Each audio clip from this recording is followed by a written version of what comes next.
자, 20대도 10분 만에 감염이 됐다. 메르스 관련 소식 다시 한번 정리를 이제 자세히 한번 해봐야 될 텐데, 자, 오늘도 이 바로 10분 만에 감염됐다. 이 얘기하고 또 임산부가 감염됐다. 네. 이 부분하고 관심이 가는 내용입니다. 좀 정리를 해주시죠. 네, 임산부 감염 부분은 제가 좀 정리를 해드리겠습니다. 이미 일부 언론에 이 40대 임산부도 메르스 확진 판정을 받았다라고 많이 나가서 깜짝 놀라셨을 텐데요. 아직까지는 확진은 아닙니다. 아, 확진이 아니에요? 네, 확진은 아니고 일단은 1차 양성 반응이 나온 상태이기 때문에 입원해 있었던 서울 삼성병원에 그대로 입원해 있는 상태입니다. 아마 오늘 밤이 지나면 이제 확진인지 아닌지 여부가 확실히 될 것으로 보이고요. 원래 이 환자 같은 경우에는 이 삼성서울병원에 출산을 앞두고 산부인과 입원을 해 있던 임산부였습니다. 그랬군요. 네, 그런데 지난달 27일, 그러니까 이 문제 14번 환자가 응급실에 들어왔던 날, 공교롭게도 이 임산부의 어머니가 급체를 해서 응급실에 들어옵니다. 예. 그래서 어머니를 보기 위해 잠시 응급실에 내려갔었는데 이때 감염이 된 것으로 현재까지는 추측이 됩니다. 그렇군요. 설 교수님. 네. 근데 뭐 1차 양성 반응이 나왔다. 그럼 확진으로 이어질 가능성이 높다고 볼 수 있는 거 아닙니까? 실험할 때 실수만 없었다고 하면 예. 거의 확진 환자가 될 가능성이 아주 높다고 볼 수 있습니다. 근데 이게 다른 환자와 달리 임산부기 때문에 걱정이 더 되는데 네. 다른 환자들 같은 경우는 여러 가지 약물 치료를 할 수 있잖아요. 예. 근데 이제 임산부 같은 경우는 약물 치료를 함부로 할 수가 없는 그런 상황인데 그렇죠. 건강을 어떻게 회복해야 될지 그게 걱정입니다. 우선은 이제 다음 달 중순이라 그랬나요? 출산이? 예. 이번 달 중순. 이번 달 중순이라 그랬나요? 이제 출산이 임박했기 때문에 아마 임신 초기 한 2달에서 넉 달 그때 상황과는 좀 다른 처치를 할 수 있을 거라고 봐요. 또 적극적으로 할 수 있다. 예, 비교적 아이가 좀 크고 하기 때문에 아마 초창기보다는 좀 더 적극적인 치료를 할 수 있을 것 같고요. 예. 그래서 아마 의료진들께서는 충분히 치료할 수단이 있지 않겠나 이런 생각이 들고, 또 임산부가 이런 정도 되면 굉장히 아이를 보호하기 위해서 여러 가지 면역 기능도 굉장히 활발하기 때문에 아주 운이 좋으면 생각보다는 심각한 그런 병증을 안 앓을 가능성도 좀 그럴 있어요. 수 있군요. 예. 그래서 그렇게- 한번 지켜볼 필요는 있을 것 예, 같습니다. 특히 그리고 이 임산부 같은 경우에는요, 이 어머니가 이미 먼저 확진 판정을 받았어요. 예. 그러니까 본인도 굉장히 불안할 거 아닙니까? 그래서 의료진에게 나도 메르스 검사를 해달라라고 요구를 했는데 의료진이 보기에 열이 안 나는 겁니다. 네. 열이 안 난다는 이유로 메르스 검사를 하지 않았다라고 해가지고 지금 임산부는 굉장히 강하게 불만을 호소하고 있는데 이 병원 측에서의 초기 대응에 문제는 없었는지 이 부분도 확인이 돼야 됩니다. 그러게요. 그 부분 반드시 짚고 그렇죠. 넘어가야 될 부분이 아닌가 싶습니다. 더군다나 임산부기 때문에 네. 더 많은 신경을 썼어야 된다 이런 생각이 좀 드는데 이 90번 환자 이야기를 좀 해봐야 될 것 네. 같아요. 90번 환자가 이제 다른 질환을 앓고 있었는데 삼성서울병원을 들렸다가 다른 병원으로 간 것. 근데 삼성서울병원에 들렸던 사실을 숨겼다면서요. 예, 맞습니다. 예. 이 90번 환자 같은 경우에는 이 삼성서울병원에서 당뇨, 만성폐질환 이런 걸로 계속 꾸준하게 치료를 받고 있었던 환자였습니다. 그런데 응급실에 당시 내원을 했던 사실이 밝혀지면서 자택 격리 대상이었습니다. 예. 그런데 자택 격리 대상이라는 걸 숨기고 집에서 이 을지병원에 응급실에 갔던 것으로 확인이 됐거든요. 그런데 이 을지대 병원에 가지고는 자기가 격리 대상이라는 걸 전혀 말을 하지 않은 겁니다. 그래요. 그렇죠. 그러다 왜 그런 보니까 거죠? 본인이 그랬을 때 진료상의 불이익을 받게 될까봐를 우려했던 것 같습니다. 아, 그래요? 네. 그렇다 보니까 을지대병원 측에서는 환자가 말을 하지 않는 이상 이 환자가 메르스 의심 환자인지 전혀 알 방법이 없었거든요. 그런데 치료하던 와중에 이 환자의 상태가 굉장히 심각해지니까 보호자에게 추궁을 합니다. 왜 이런 상황이 된 거냐라고 예. 추궁을 하니까 보호자가 그제서야 사실은 삼성서울병원 응급실에 들렀던 적이 있었다라고 실토를 했고, 지금은 현재 이 을지대병원 중환자실 같은 경우에는 완전히 폐쇄 조치가 된 상황입니다. 아니, 그러면 결국엔 자가격리를 지키지 않은 상태에서 몸이 안 좋아져서 병원까지, 을지대 병원까지 왔다면 네. 그 사이에 여러 사람과 접촉했을 가능성도 있고 네. 또 가족들한테도 전염했을 가능성도 있고 충분하죠. 또 지역 감염이 벌어졌을 가능성도 있고 네. 여러 가지를 걱정해야 되네요. 그렇죠. 이 을지대 병원만 간 게 아니라 옥천 지역의 의료기관 두세 곳도 많이 들렸습니다. 예. 그래서 이 두세 곳 모두 다 폐쇄가 된 상태고요. 당시 그 환자들, 을지대 병원에 같이 머물고 있었던 환자들 39명인데 모두 39명 모두 격리 조치가 됐고요. 의료진과 또 간호사 이런 사람들도 51명이나 됩니다. 네. 모두 다 격리가 되어 있는 상황입니다. 그렇군요. 자, 격리가 설 교수님 예. 지금 얘기 쭉 들어보셨는데 예.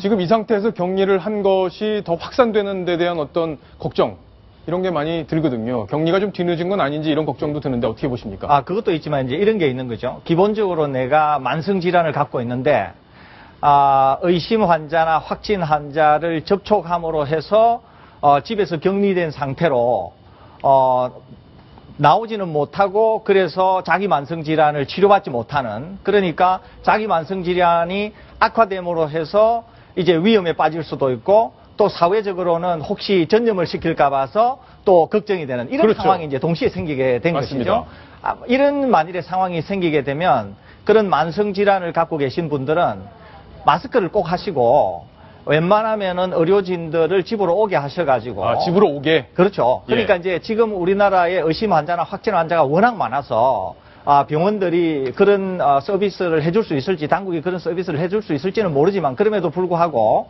핫라인에 전화를 하셔가지고 의료진들로 하여금 오게 해서 그런 특수한 병원 차량을 이용해서 네. 가는 것이 확산을 방지하면서도 본인의 그 질병을 치료할 수 있는 그러네요. 방법이니까. 지금 정답을 주신 것 같습니다. 네, 아니요. 저는 교수님 말씀에 반박하는 것이 아니라 예. 그렇다면 지금 과연 그 인력이 있을까 하는 거예요. 인력 지금 문제. 보세요. 계속해서 자가격리 환자, 의심 환자 나오고 있는데요. 1000명, 2000명 다니는데 의료진이 그 정도까지 안 될 것입니다. 그리고 또 하나는요.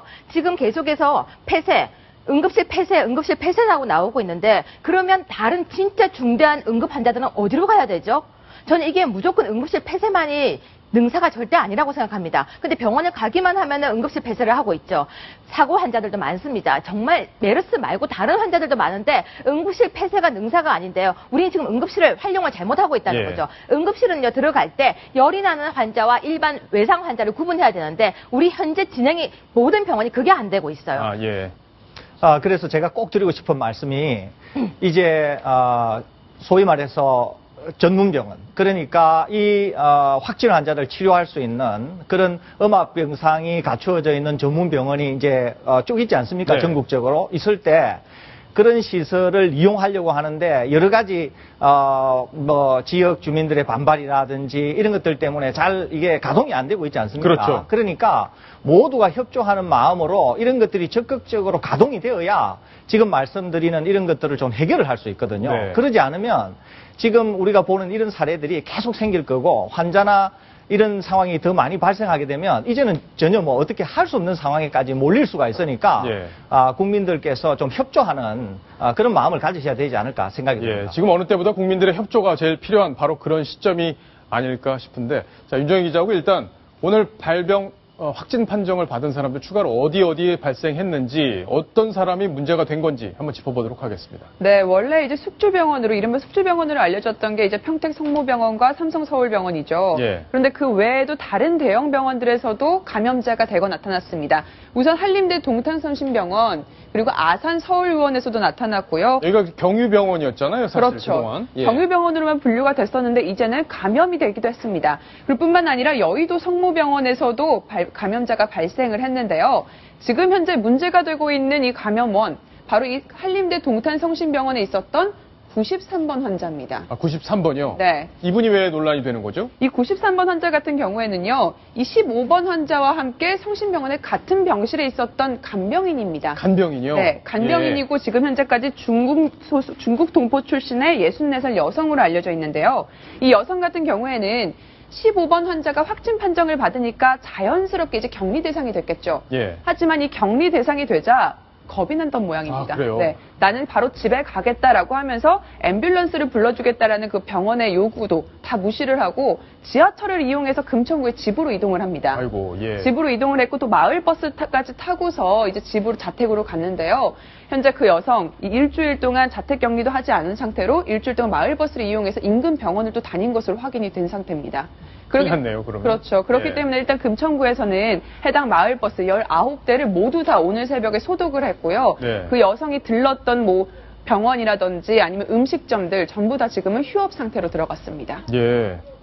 자, 지금 이제 다른 병원도 뚫렸다. 네. 이런 걱정들이 나오고 있는데, 뭐 6번 환자 때문에 문제가 되고 있죠. 바로 이게 6번 환자. 네. 이분이 문제가 되고 있는 건데, 맞습니다. 어떤 내용인지 설명을 좀 부탁드리겠습니다. 일단 이 6번 환자가 평택 성모병원에 있었는데요. 그 네. 전에 들렀던 것이 바로 아산병원입니다. 서울 네. 아산병원에 먼저 들렀던 것으로 확인이 됐는데요. 지금 CG로 나오고 있죠. 네. 이 아산병원에는 잠시 들렸는데요. 이 병원에서 바로 92번째 메르스 감염 환자가 발생했습니다. 그렇군요. 27살의 굉장히 젊은 남성인데요. 27살이요? 네. 이 아산병원 응급실에 근무하고 있었던 보안요원이었습니다. 그런데 이 6번 환자가 사실 이 남성을 접촉을 한 거는 10여 분밖에 되지 않습니다. 10여 분밖에 접촉을 안 했다? 네. 예. 당시 5월 26일에 아산병원에 갔을 때 이 응급실에는 들어갈 수 없는 상황이었다고 해요. 그러다 보니까 이 보안요원 27세 저 남성이 6번 환자를 10여 분 동안 응대를 하면서 안내를 하는 역할을 했었는데요.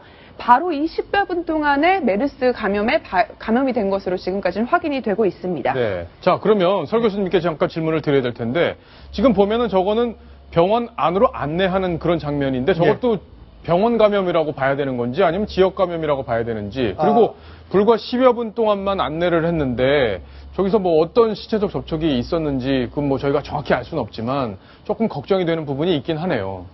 저것도 이렇게 볼 수는 있을 것 같습니다. 일단 환자 상태가 안 좋았었고 보안 요원이니까 아무래도 부축을 하지 않았을까 이렇게 생각이 되거든요. 접촉이 있었다. 그렇죠. 그러니까 상당히 밀접한 접촉이 있었을 것으로 판단이 되어서 밀접 접촉에 의한 그런 전염이 일어났던 것으로 생각이 됩니다. 네, 그렇군요. 네, 자, 그리고 슈퍼 전파자가 아니었을까 하고 의심이 가게 되는데요. 우리가 슈퍼 전파자라고 하면은 본인이 굉장히 약간 다른 지병이 있는 경우에 똑같은 병균이 들어와도 그것이 굉장히 강하게 반응하는 경우입니다. 보통 이 사우디에서요, 이 바이러스가 처음에 나오게 됐을 때 슈퍼 전파자에 의해서 굉장히 강력하게 됐었거든요. 예. 그렇기 때문에 지금 여기서 그 사람도 그래서 강하게 전파된 것이 아닌가 그랬을 보여집니다. 가능성이 있겠군요. 자, 이 아산병원에서는 이런 일이 벌어지고 있는 사실을 알았는지도 궁금한데 그 이야기를 한번 들어보겠습니다. CCTV로 확인을 해보니 그 6번 환자분이 한 28분 정도 머물렀고 응급실 메인 구역에는 안 들어간 걸로 확인이 됐습니다. 당시 역학조사반이 그 다음 날 오셨는데 그 의료진을 포함해서 8명을 격리 조치로 그렇게 결정을 했었는데 저희 병원에서는 철저하게 예방을 하기 위해서 격리자를 크게 늘려서 53명으로 격리시켰습니다. 그리고 그때 격리된 사람 중에 20대 경비원이 이번에 메르스 판정을 맞았고 이제 그분은 충청남도에 이제 대학병원에서 치료를 받고 있는 상황입니다. 자, 설 교수님. 예. 이 6번 환자, 이제 고인이 이미 됐습니다, 이분은. 예, 예. 고인이 된 분인데, 예. 굉장히 감염력이 굉장히, 높은 예. 그런 슈퍼 감염자였다. 이런 거, 이렇게 추정할 수 있는 겁니까? 추정이 아니라 확실히 슈퍼 전파자라고 생각이 됩니다. 예, 볼 수가 있습니다. 왜냐하면, 많은 분들이 2차에서 3차를 잘 만들지를 않았어요. 그러니까 네. 2차 감염자 중에 대거 3차 감염자를 만든 분들이 16번, 이제 6번 이런 분들이거든요. 그리고 나머지 분들은 본인한테서 보통 끝나는 경우가 아주 일반적이었습니다. 그런데 지금 6번 환자인 경우에는 우리가 굉장히 주의 깊게 봐야 되는 것이 6번이 일단 최소한 2명의 환자를 만든 데다가 더더구나 6번 환자가 아산병원이라고 하는 아주 대형 병원에서 예. 슈퍼 전파자로 있다가 사망을 한 것으로 보이기 때문에 이 아산병원이 제2의 삼성서울병원이 안 돼야 되는데 그러네요. 잘못해서 삼성서울병원화 된다고 하면 아산병원이 삼성서울병원에서 대거 3차 감염자를 만들어낸 것과 같은 그런 상황을 만들 수 있기 때문에 그런 일이 생긴다고 하면 또 새로운 국면이 되니까 굉장히 역학조사를 철저히 해서 방비를 해야 되지 않을까 이런 생각입니다. 자, 역학조사를 하려면 6번 환자가 어떻게 이동을 했는지 다시 한번 좀 추적을 해볼 필요가 있는데 어떻습니까? 처음에 이 6번 환자가 지난달 15일에 평택성모병원에 입원을 했었습니다. 그리고 21일에 퇴원을 했는데요. 같은 기간 동안 평택성모병원에 있었던 게 바로 메르스 최초 감염자입니다. 이때 메르스에 감염된 것으로 추정이 되는데요. 이후에 퇴원을 한 후에 간 곳이 바로 아산병원입니다. 이 아산병원 응급실에 갔다가 입원을 하지 못했죠. 안에 들어가지 못하고 아까 감염이 됐었던 그 보안요원만 만나고 다시 나옵니다. 그리고 나와서 이제 이동을 한 것이 여의도 성모병원인데요. 이 여의도 성모병원에서는 입원까지 했습니다. 입원을 했는데 그 같은 병실에 있었던 사위까지 이번에 감염이 돼서 88번 메르스 감염 환자가 됐고요. 계속 이제 국가지정 격리병상으로 옮겨져서 메르스 확진 판정을 받고 투병을 하다가 지난 1일에 이 증상이 악화돼서 결국 사망하고 말았습니다. 그랬군요. 자, 그러면 이 아산병원에서 어쨌든 보안요원한테 옮겼다. 그러면 여기서 이동하는 뭐 혼자 이동을 했기 때문에 네. 그러다 보면은 뭐 교통수단을 이용했고 예. 거기서 이제 또 접촉이 일어났을 가능성 이걸 걱정을 해봐야 되는 그런 상황이 아닐 수 없는데 자 아까도 설명을 드렸지만 실제 체류 시간 이 CCTV로 분석을 해보니까 28분이었고 10분만 접촉을 했다. 물론 20분만 접촉을 하더라도 몸 상태가 굉장히 안 좋았다면서요. 그러다 그렇죠. 보면 기침도 하고 무슨 뭐 입안에서 어떤 여러 가지 분비물이 나올 수 있기 때문에 그에 의해서 CCTV로 보니까요. 네. 이 실제 그 경비원하고 응대를 하면서 대화를 했던 시간이 10여 분이 됐다는 겁니다. 그렇군요. 28분을 머물렀지만 그동안 10여 분 동안은 그 사람과 직접적으로 접촉을 하고 또 대화를 했기 때문에 아마 충분히 그 감염이 노출됐을 가능성은 충분히 큽니다. 그러겠네요. 그러니까 다른 사람들 자기가 모르는 사람들하고 버스를 같이 탄 상황과 비교해 볼 수는 없겠네요. 그렇죠. 같이 대면을 하고 이야기를 한 상태였고 또 예. 신체적인 접촉도 분명히 있었을 부분이고요. 네. 안내를 하다 보니까요. 그러니까 너무 걱정을 뭐 해야 된다. 이 사람 때문에 지금 뭐 다 번지겠다. 이럴 걱정을 해야 되는 그럴 정도의 상황은 아니다. 이렇게 정리를 해볼 수 있겠습니다. 네. 자, 뭐 이 메르스 때문에 공포감이 커지는 듯 했는데 이제는 국민들께서 좀 많이 방송을 보시면서 이게 그렇게 걱정해야 될 일은 아니구나 이런 생각들을 많이 하고 계신데 설 교수님. 예. 뭐 어제 보니까 이제 퇴원한 의사분도 있었고 예. 여러분들이 이제 안정이 돼가고 있다 이런 얘기들이 들려오고 있습니다. 이게 예. 폐렴이나 일반 독감에 비해서 그렇게 심각한 바이러스가 아니다. 이런 얘기들 요새 많이 나오고 있더라고요. 예, 뭐 그렇게 평가할 수 있겠습니다. 예. 폐렴도 한 10% 정도의 치사율을 보이는 건데 지금 우리나라 상황에서는 지금 한 7몇 % 되지 않습니까? 네. 앞으로 이 치사율이 더 떨어질 가능성도 있고 퇴원 환자도 나오고 하니까 점점 상황은 좋아질 걸로 그렇게 생각이 됩니다. 다만 오늘 상황에 약간 우리가 좀 주의를 기울여 볼 필요가 있는데요. 예, 그 부분 중요하겠네요. 그 예. 부분이. 계속 제가 강조한 것 중에 하나가 슈퍼 전파자였습니다. 6번 환자는 확실히 슈퍼 전파자였는데 오늘 6번 환자를 통해서 6번 환자가 거쳐갔던 대형 병원이 3군데라는 말이죠. 그러니까 그 3군데에서 어떻게 우리가 환자가 나타나지 않도록 하는가 또는 환자가 나타나더라도 어떻게 우리가 잘 그 환자를 컨트롤하는가 이것이 향후의 진행에 있어서 매우 중요합니다. 그러겠네요. 그러니까 며칠 전에 환자가 늘어났다가 오늘 환자가 8명으로 줄었지 않습니까? 내일 환자가 어떻게 되는가 하는 것이 상당히 중요한데요. 내일도 역시 환자가 줄어든다고 하면 이제 우리가 상당히 수습해가는 국면이라고 볼 수 있는데 6번 슈퍼 환자를 통해서 대형 병원에 이런 사태로 말미암아서 환자가 더 늘어난다. 이러면 또 새로운 국면이 만들어질 수 있다. 이렇게 볼 수가 있습니다. 그렇군요. 윤정희 기자가 어제 사실 이 5번 환자, 네. 5번 환자 맞죠? 맞습니다. 퇴원한 의사분. 네. 만났잖아요, 직접. 네, 조금 전 아까 화면으로도 잠시 제 얼굴이 지나가기도 했는데요. 예, 안 무서웠어요? 글쎄요, 일단 완치 판정을 2번이나 음성이 나왔다고 했기 때문에 저는 조금은 안심하고 갔지만 그래도 손은 다녀와서 잘 씻었습니다. 예. 바로 저곳이에요. 이 365 열린의원이라고 강동구 천호동에 위치한 곳인데요. 어제 저곳에서 지금 의사분이 퇴원을 했고 지금 인근 주민들과 강동구청장 그리고 강동구 소속 의사협회 회장 등이 찾아와서 이제 축하한다라고 하면서 꽃다발을 전하는 그런 행사가 있었습니다. 제가 그 자리에 가서 이제 저 의사분을 직접 인터뷰를 했었는데요. 이 의사분 일단 상태는 굉장히 좋아 보였습니다.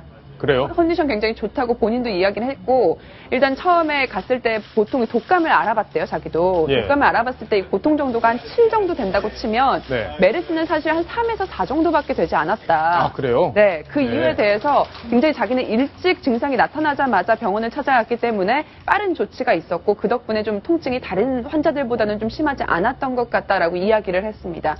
또 이 증상 중에 하나가 이 소화가 잘 안 됐던 거. 네. 그날 당시 석가탄신일에 처음으로 증상이 나타났는데요.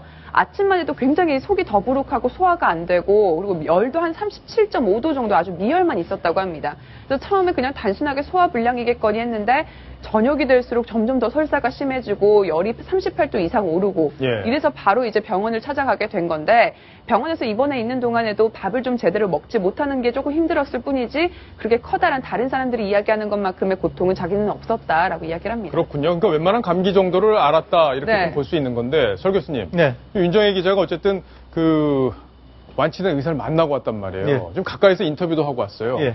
굉장히 뭐 안심해도 걔는 그런 완전히 안심해도 100% 안심. 100% 안심하셔도 저도 윤정희 기자하고 좀 가까이 있기 때문에 예. 안심해도 되는 거. 완전히 이미 안심하셔도 되고 또 저 의사분이 빠른 조치도 받으셨지만 기본적으로 연령이나 이런 걸 볼 때 건강하신 분이잖아요. 예. 그렇기 때문에 쉽게 완치가 되었으니까 뭐 걱정 안 하셔도 될 것 같습니다. 그렇군요. 자, 이 발생 현황, 이거 이제 날짜별로 저희가 정리를 한번 해봤는데, 윤정희 기자, 보니까, 처음엔 이제 확산 속도가 우상향 그래프 모습을 보이다가 여기서 이제 확 늘어나면서 네. 사실 걱정이 컸어요. 주말 사이에 너무 많이 늘어났다. 그렇죠. 근데 보니까 줄었습니다, 확. 네. 예. 대폭 감소세로 오늘부터 좀 접어들었다라고 볼 수 있겠습니다. 23명에서 오늘 이제 8명으로 확 줄어들었죠. 네. 이에 대해서 이제 보건당국에서는 이번 주말이 아마 고비가 된다. 네, 고비가 될 것이라고 보고 있습니다. 왜냐하면은 이동안에 잠복기라는 것이 있잖아요. 네. 메르스 잠복기가 이제 길면 한 2주 정도로 보고 있는데 이 잠복기가 끝나는 시점, 격리 대상자들의 잠복기가 끝나는 시점이 아마 이번 주 주말 정도일 것이다라고 이야기를 하기 때문에 주말이 지나면 아마도 더 줄어들지 않을까 기대해 볼 수 있겠습니다. 설 교수님도 어제 뭐 비슷한 말씀을 좀 해주셨는데 이제 좀 이 그래프가 이렇게 내려가는 추세를 보일 가능성이 높은 거죠? 말씀드리는 게 내려가는 추세가 내일이나 모레 보이면 네. 확실히 수습 국면으로 간다고 볼 수 있고요. 그런데 오늘 대형 병원에서 생긴 이런 문제 때문에 혹여라도 환자가 늘어난다고 하면 조금 더 수습 국면에 이르는 게 조금 더 길어지지 않을까 이렇게 생각은 되는데 기본적으로는 수습 국면으로 결국은 수렴할 것으로 생각이 됩니다. 네. 근데 어제 저희가 또 설명을 해드렸던 부분 중에 사망자가 네. 지금 많이 나오고 있는데 매일 보니까 하루에 1명 정도씩 사망자가 지금 발생하고 있는 그런 상황인데 예. 사망자가 그냥 아무런 병이 없었던 사람 중에 사망자가 발생하는 경우는 없었던 거잖아요. 네, 없었습니다. 이 예. 사망자들 간에도 공통점이 조금 있었습니다. 일단 이 최근에 가장 먼저 나왔던 이 사망자 같은 경우에도 판막 질환을 앓고 있었고 이 호흡곤란을 호소하는 환자였었는데요. 저희가 좀 준비를 했습니다. 지금까지 나왔던 환자들이 앓고 있었던 질병을 예. 좀 조사를 해보니까 공통적으로 좀 호흡기 기저질환을 앓고 있었던 사람들이 주로 사망을 한 것을 볼 수 있습니다. 천식, 폐질환, 또 천식, 흡인성 폐렴, 대부분 이렇게 폐렴들을 앓고 있는데요. 이에 대해서 이제 보건당국도 메르스 환자가 발생을 했거나 아니면 경유한 병원을 위험시기에 방문했었던 이 폐렴 환자들 있죠. 이 폐렴 환자들에 대해서 전부 다 전수조사를 할 예정이라고 합니다. 그렇군요. 그러니까 설 교수님, 네. 다시 한번 강조하기 위해서 저희가 정리를 할 필요가 있는데 제가 만약에 폐렴에 걸렸다. 네. 윤정희 기자는 메르스에 걸렸다. 예. 누가 더 걱정해야 되는 거죠? 폐렴에 걸린 분이 더 걱정을 해야 되죠. 제가? 예, 왜냐하면은, 바이러스가 폐렴 걸린 분에게 전염이 될 경우에는 아주 심각한 병증을 만들 가능성이 많습니다. 합병증을 동반해서. 예, 그렇기 때문에, 예, 폐렴에 걸린 분들은 극히 조심해야 됩니다. 그리고 지금까지는 병원 내에서만 감염된 것, 그것도 분명한 거죠? 맞습니다. 예. 예. 병원 밖에서 감염된 사례가 아직 한 건도 없습니다. 한 건도 없다. 네, 네. 그러니까 우리가 밖에 돌아다니는 행동 자체를 너무 걱정할 필요 없다. 예, 정확하십니다. 공포감 더 이상 우리가 가질 필요는 없다. 예, 예. 오늘 나가보니까요, 사실 밖에서 봐도 마스크 하신 분들이 많이 줄었다 이런 생각이 좀 듭니다. 예. 보시기엔 심리적으로 우리 국민들의 어떤 이 공포감 많이 줄었다고 보시나요? 이제는 정보를 많이 국민들께서 정보에 많이 이제 접촉을 하실 거예요. 이해도가 상당히 이제 깊어졌다고 볼 수 있는 거죠. 네. 그래서 원래 생각했던 것보다 치사율이 40%고 그래서 내가 환자가 되면은 사망할 것 같고 이제 그 시기를 좀 지나서 많은 분들이 이제 이해를 하게 되어서 아마 이런 현상이 생기는 게 아닌가 그렇게 생각이 됩니다. 자, 그러면 짧게 정리 하나만 더 하겠습니다. 왜 병원 내에서만 감염이 이루어지는 건지 지역사회에서도 접촉을 할 수가 있는데 네. 안 감염이 되고 왜 병원 내에서만 있는 건지 그 부분을 궁금해 하시는 분들이 아직도 계세요. 네. 제가 지금 병원에 이렇게 응급실에 와 있잖아요.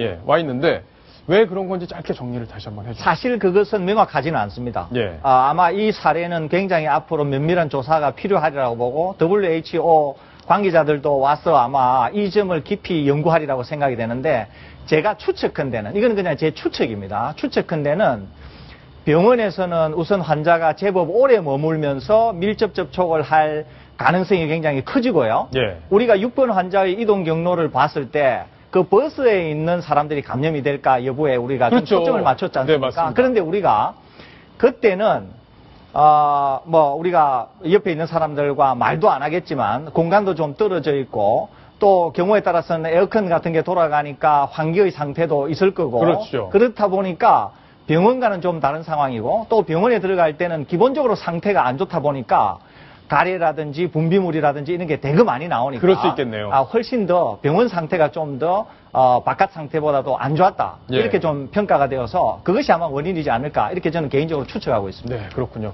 아마 설 교수님께서 지금 아주 잘 정리를 잘 해주셨는데 이 병원의 응급실이 여기에 이제 바이러스들이 상당히 많을 수 있고 다른 공간에 비해서 그래서 어떤 접촉이나 공기 중에 있는 입자들이 많을 가능성 이런 것 때문에 병원 내 감염이 지금까지는 확인되고 있다 이렇게 볼 수 있는데 지금 윤정혜 기자가 물티슈를 들고 있네요. 네. 그러니까 물티슈와 관련해서도 또 흥미로운 연구 결과가 있다면서요. 네, 물티슈를 좀 더 위생적으로 사용하는 법이 있다고 해서 소개를 해드리려고 합니다. 이번 메르스 사태가 일어나면서 이 마스크 못지않게 매출이 급증한 게 바로 이 물티슈인데요. 이 물티슈 사용법을 좀 더 확실하게 알려드리려고 합니다. 이 물티슈를 잘못 쓰면요, 오히려 이 바이러스가 더 전파가 되는 수가 있다라는 결과가 영국에서 나와서 소개해드리는 건데요. 그래요? 보통 이렇게 물티슈 하나 쓰면 일반 티슈보다 비싸잖아요. 예. 그래서 보통 이렇게 하나를 뽑으면 사람들이 굉장히 여러 군데를 닦습니다. 먼저 이렇게 손도 닦고요, 뭐 TV도 닦고요. 예. 그리고 뭐 가구 같은 거 이런 책상도 닦고요. 네. 여러 군데 다 닦은 후에 이제 더러워지면 버리곤 하죠. 그렇죠. 하지만 보통 하나 아까우니까. 그렇죠. 예. 하지만 근데 이렇게 하게 되면요, 제 손에 있던 병균이 TV에도 그대로 묻고요. 또 책상으로도 옮겨간다고 합니다. 그러니까 그 닦는 곳마다 오히려 바이러스가 더 전파가 될 수 있다는 겁니다. 그러니까 결국에는 손이 제일 더럽다 이건가요? 손뿐만이 아니죠. 손뿐만이 아니라 기침을 했을 때 바이러스가 묻어있는 가구를 닦았다 하면은 네. 다른 곳을 닦지 말고 바로 버려야 되는 겁니다. 그러니까 일단 연구진들은요, 이렇게 물티슈를 한번 뽑았다 하면 닦을 곳만 닦고 바로 버리는 게 가장 위생적이라고 설명을 합니다. 근데 아까도 예. 말씀하셨잖아요. 이게 아깝거든요. 그러니까 사람들이 한 장을 뽑으면요, 제일 먼저 이게 제가 하는 게 아니고 대부분 다 그래요. 한 장을 뽑으면 손을 닦아요.